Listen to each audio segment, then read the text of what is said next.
Servicios y Turismo de aquí de la ciudad de Matamoros exhorta a que cuenten con un permiso para venta de alcoholes y que acudan a realizar la renovación de su licencia. Exhorta a Canaco a Negocios a renovar su permiso de alcoholes y evitar riesgos de pérdida de licencia. La Cámara Nacional de Comercio, Servicio y Turismo de Matamoros exhorta a todas aquellas personas que tengan un negocio y cuenten con un permiso de alcoholes a acudir en tiempo y forma a la oficina fiscal a realizar el pago por la renovación de su licencia y evitarse así cualquier problema que pudiese suscitarse que origine la pérdida de este documento.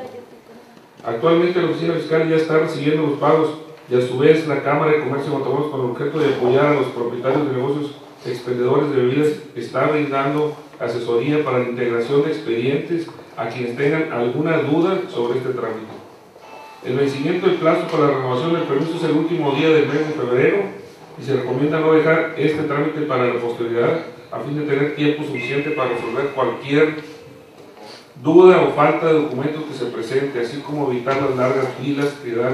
que se dan comúnmente los días previos al vencimiento. Esto es muy importante. La Cámara de Comercio no nada más se dedica a criticar o exigir el compromiso de otras personas, también a través de ustedes quisiéramos que se viera que estamos preocupados para que se realice su pago y hacemos actividades positivas también para el gobierno, no nada más. Y 21